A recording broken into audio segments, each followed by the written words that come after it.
السلام عليكم، كي دايرين؟ لاباس عليكم؟ بخير ان شاء الله تكونوا بخير على خير. كنتمنى البنات تكونوا بصحه جيده. المهم البنات غنشارك معكم هذا الخبز، هذا الخبز ديال الدار بالقمح الكامل. كما شفتوا تبارك الله ما شاء الله، كما شفتوا راه رطب وهشيش ما شاء الله. وصحي كما كتعرفوا. القمح، الخبز ديال القمح كيكون صحي احسن من الخبز ديال الباتيسري ولا الخبز ديال الحانوت. ها هو صفوان غادي يذوق غادي يقول لكم رايه. المهم البنات غندوز المقادير. شتيها البنات بالنسبه للعجينه درت فيها انا كما شفتوا درت 7 ديال الخبزات صغار، درت تقريبا شي 700 غرام ديال الفرص وشي 8 شي زلافه صغيره ديال الحرش، ودرت نفس الكميه ديال الفرص درتها ديال القمح. المهم درت نص ديال الفرص والنص خلطته ما بين القمح الكامل والحرش. درت واحد شويه ديال السكر حيت ما توفرتش عندي الثاني، درت شويه ديال السكر ودرت معلقه كبيره ديال الخميره ديال الخبز والملحه من طبيعه الحال. صافي هادشي اللي درت. كما شفتوا درت خلطت ما بين القمح الكامل والفينو والفورس. كما شفتوا النص ديال الكميه ديال الفورس والنص الاخر درت ما بين القمح الكامل والحرش ولا الفينو اللي معروف بالفينو. كما شفتوا الدقيق ديال القمح خليته كامل ما حيتليش نخاله كما طحنته درتو. بالنسبه للزرع راه ديال الدار مصيب في الدار ما حيتليش نخاله كما طحنته خليته بنخالته كلها. المهم كتعرفوا الفوائد ديال النخاله ما حيتهاش صراحه. المهم كما شفتوا انا صراحه ما غاديش ندلكو كما تبعوا معايا، ما غاديش ندلكو، غادي نخلطو مزيان، غير غنخلطو بيديا. واللي عنده العجانه ولا يديرها فيها ماشي مشكل، الا تعجن مزيان راه ما غاديش يدير شي مشكل. المهم حنايا ديما كيعطينا نفس النتيجه. كتعرفوا ملي كيتفاعل الخميره مع الدقيق كيولي العجينه كتولي لينه وكيولي العجينه يعني كتقاد بوحدها. غنخليوها تتفاعل كما غتشوفوا معايا. غادي نعجنها نخلطها مزيان وما غنحتاج لا مجهود لا والو، كما قلت لكم غير غنخلطها وغادي نمشي نقضي شغلي. ومن بعد عاد على ما خمرات عاد نرجع نقرصها. المهم كما شفتوا نبدا نخلط حتى نزيد شويه بشويه الماء، نحاول ما نكثرش باش ما نجريش، نزيد غير شويه بشويه حتى تقطع لي الدقيق.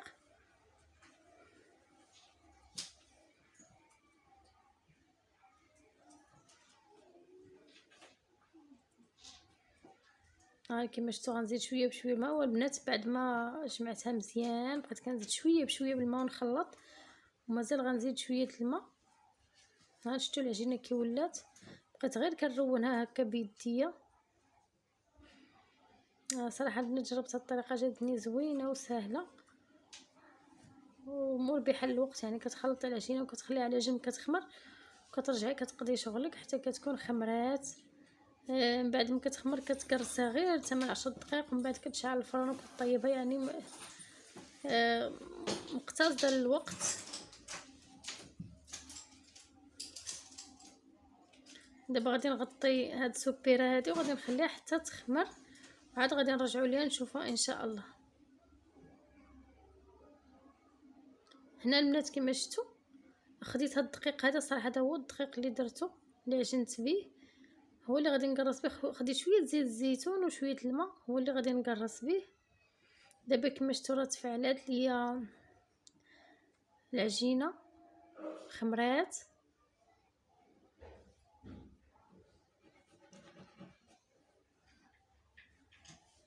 غادي نحاول نجمع على جهه وعاد غادي نقرصها خبيزات. غندير يدي في الماء من طبيعه الحال. هاد العجينه راها جاريه شويه باش ما تلصقش ليا في يدي. هاد الماء كيساعد بان العجينه ما تلصقش في اليدين وفي نفس الوقت كتبقى فشفشه. حيت لا درنا لها الدقيق غادي تقصح. دابا خصنا تنشكلوها كويرات. عاد غادي نشوف ندهنها بالزيت ومن بعد غنديرها في الدقيق. البنات كتعرفوا الدقيق الكامل كيقصح في الفران. من الاحسن يعني هذا الزيت هذا كيخليها تولي رطبه. بعد ما كندهنها بالزيت غندير ليها الدقيق كتولي فتيه ورطبه.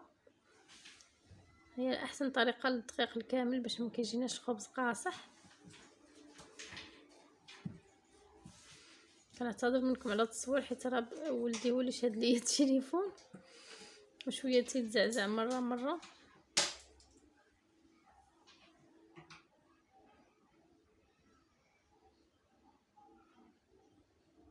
كما شفتوا العجينه راه مرخوفه. ديما كنستعن بالماء باش ما تبقاش تلصق لي في يدي. دابا كما شفتوا شكلتهم كويرات، عطاتني 7 ديال الخبيزات. دابا غندهن كل وحيده بالزيت وعاد غادي نديرها في الدقيق.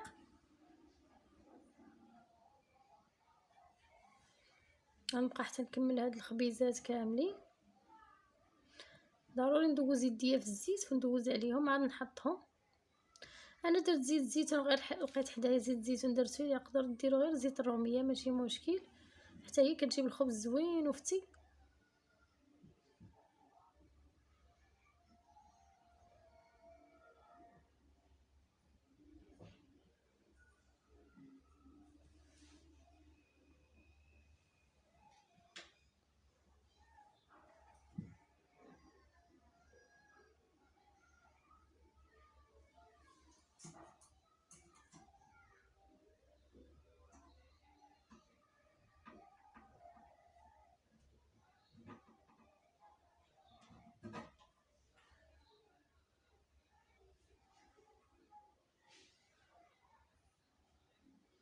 المهم كيما شفتوا غندهنهم كاملين بالزيت وعاد نحطهم في الدقيق. من بعد ما نقرصهم البنات ما غاديش نخليهم مده طويله حيت كما شفتوا العجينه راها خامره.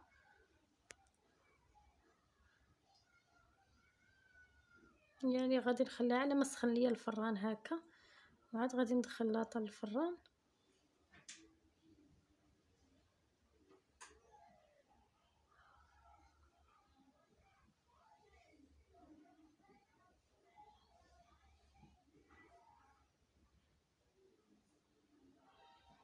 كما شفتوا منين ما حطيت فيديو حيت مع السفر راكم عرفتوا كنت مسافره الجبل. يلا رجعت يعني قضيت واحد الوقت عاد يلا غادي عاوتاني نزلت فيديو.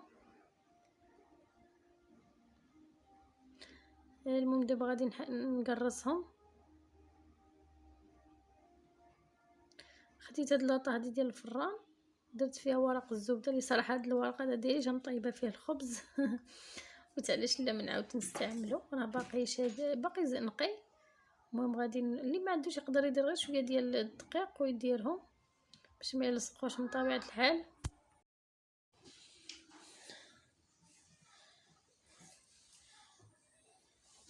المهم انا درتهم على هاد العبار هذا، يعني ماشي صغار ماشي كبار. كما تعرفوا اللاطه ديال الفران درت فيها 4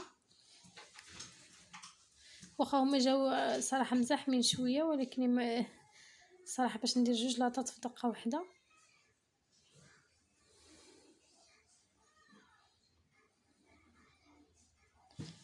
كما شفتوا راه العجينه خامره، يعني غير غادي نسالي غادي نشعل الفران باش تاني العجينه ما تخمرش بزاف تاني.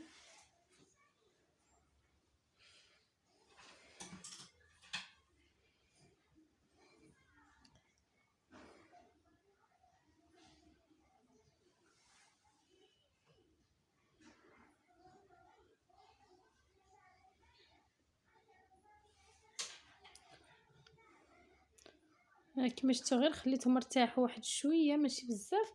دابا غادي نثقبهم باش غندخلهم للفران. كما شفتوا راه واخا هكاك راه تنفخوا شويه كما شفتوا.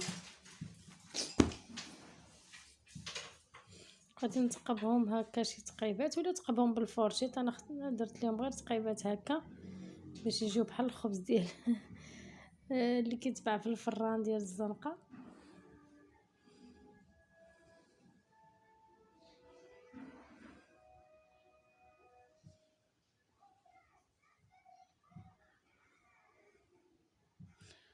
كما قلت لكم راني الفران شعلته قبل راه تيسخن. دابا راه سخن عاد ندخلهم باش باش كيتنفخوا بقى غير كيدخلوا مع السخونيه كيتنفخوا.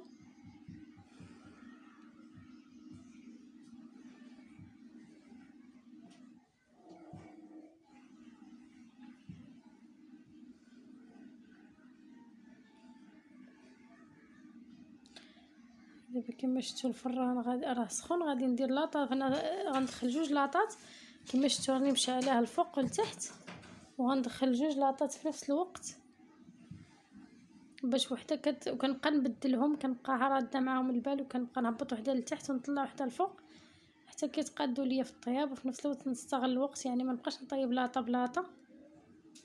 كما يطيبوا لي هادو شويه من التحت نطلعهم الفوق وثاني نهبط الاخرين لتحت. هما البنات من بعد ما خرجتهم من الفران كيجيو كما شاركت معكم في اول الفيديو، صراحه كيجيو رطابين وزوينين، يعني هكا فرديين كيجيو زوينين. كنتمنى البنات تعجبكم هاد الطريقه اللي فعلا سهله مختصره الوقت. ولا عجبتكم البنات ما تنساونيش من لايك والاشتراك، اللي باقي اللي كيشوف قناتنا لاول مره ما ينساش من الاشتراك، وله جزيل الشكر ان شاء الله. يعجبوا الفيديو ان شاء الله باذن الله، وكنتمنى لكم ان شاء الله رمضان مبارك سعيد يدخل عليكم بالصحه والسلامه، والسلام عليكم.